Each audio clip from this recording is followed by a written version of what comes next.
بسم اللہ الرحمن الرحیم۔ شروع اللہ پاک کے بابرکت نام سے جو بڑا مہربان نہایت رحم کرنے والا ہے۔ کلا وائس آفیشیل کے ناظرین السلام علیکم ورحمۃ اللہ وبرکاتہ۔ آج سے ہزاروں سال قبل کی بات ہے کہ ملک بابل میں ایک بادشاہ کی حکومت تھی جس کا نام نمرود تھا۔ نمرود نہایت ہی سرکش اور ظالم شخص تھا۔ اس نے جھوٹا خدا ہونے کا دعویٰ کر رکھا تھا اور جو اسے خدا نہ مانتا اس پر بہت ظلم و ستم کیا کرتا تھا۔ نمرود خود بت پرست تھا اور اپنی سلطنت میں بھی بت پرستی کی اشاعت کیا کرتا تھا۔ نمرود کا محل بہت سے قیمتی پتھروں سے بنا ہوئے بتوں سے بھرا ہوا تھا۔ اللہ تعالیٰ نے نمرود اور بائبل کے لوگوں کی طرف حضرت ابراہیم علیہ السلام کو مبعوث فرمایا۔ آپ علیہ السلام نے نمرود کو اللہ کی عبادت کی طرف بلایا، مگر نمرود کی جہالت، گمراہی اور بادشاہت کے غرور نے اسے اللہ کے انکار پر کھڑا کر دیا۔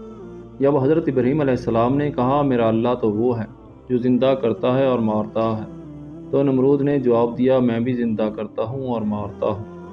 حضرت ابراہیم علیہ السلام نے کہا میرا رب مشرق سے سورج کو نکالتا ہے اور مغرب کی طرف غروب کرتا ہے۔ اگر تو خدا ہے تو سورج کو مغرب سے طلوع کر کے مشرق کی طرف غروب کر کے دکھا۔ یہ سن کر نمرود لاجواب ہو گیا۔ نمرود غصے سے لال پیلا ہو گیا اور اس نے حکم دیا کہ ابراہیم علیہ السلام کو بطور سزا آگ میں ڈال دیا جائے۔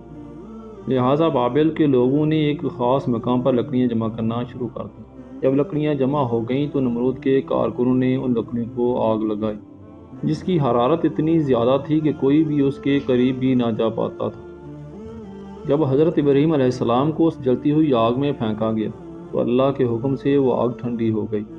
جب نمرود کو یقین ہو گیا کہ آگ حضرت ابراہیم علیہ السلام کا کچھ بھی نہیں بگاڑ سکتی تو اس نے آپ علیہ السلام کو آزاد کر دیا۔ مگر نمرود اور بائبل کے لوگوں نے اس معجزے کے بعد بھی اللہ اور اس کے سچے پیغمبر پر ایمان نہ لایا۔ اس کے برخلاف نمرود نے بائبل میں ایک عظیم مینار بنوانے کا حکم دیا جس کے ذریعے وہ حضرت ابراہیم علیہ السلام کے خدا سے مقابلہ کر سکے۔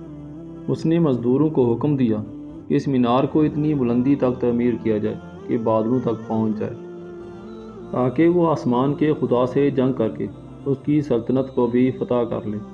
جب یہ مینار تعمیر ہوا اور بادلوں کو چھونے لگا تو نمرود اس پر چڑھ کر خدائی کا دعویٰ کرتا تھا اور آسمان کی طرف دیکھ کر خدا کو للکارتا اور لوگوں سے کہتا آسمان کا خدا کچھ جواب نہیں دے رہا کیونکہ وہ میرا مقابلہ نہیں کر سکتا۔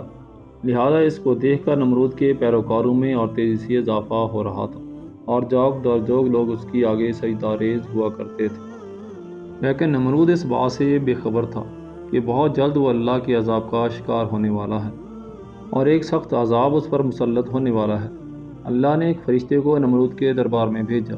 اس نے نمرود کو ایمان قبول کرنے اور لا شریک معبود پر ایمان لانے کی دعوت دی، مگر غرور و تکبر سے چور نمرود نے انکار کر دیا۔ فرشتے نے نصیحت کرتے ہوئے کہا کہ خدا کی قدرت تم اور تمہاری فوج سے کہیں زیادہ ہے۔ اگر وہ چاہے تو تم اپنی سب سے کمزور مخلوق کے ذریعے ہلاک کر سکتا ہے۔ لہٰذا نمرود نے خدا سے مقابلہ کرنے کا تقاضا کیا۔ فرشتے نے نمرود کو 3 دن کی مہلت دی جس میں اس نے اپنی تمام فوج اور لشکر کو جمع کر لیا اور پوری قوت اور طاقت کے ساتھ جنگ کرنے کے لیے تیار ہو گیا۔ تیسرے دن اللہ نے مچھروں کا ایک بڑا لشکر بھیجا جو تعداد میں اتنے زیادہ تھے کہ سورج کی روشنی نظر نہیں آتی تھی۔ یہ مچھر پورے بائبل شہر میں پھیل گئے اور نمرود کے لشکر پر حملہ کر دیا۔ مچھروں نے لشکر کے سپاہیوں کے خون چوس لیے اور گوشت چاٹ گئے۔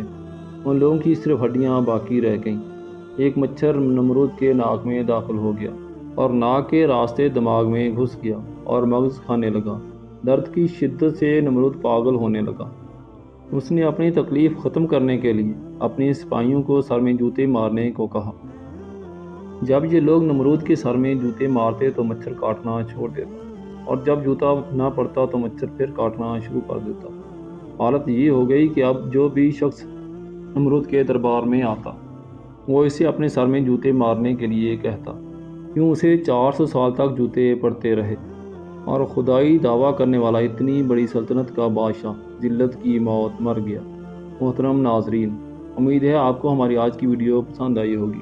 ویڈیو کو لائک اور شیئر کر دیں اور اگر آپ چینل پر نیو ہیں تو چینل کو سبسکرائب کر دیں اور ساتھ لگے بیل آئیکن کو پریس کر دیں تاکہ چینل پر مزید آنے والی تمام ویڈیو کا نوٹیفیکیشن آپ کو مل سکے۔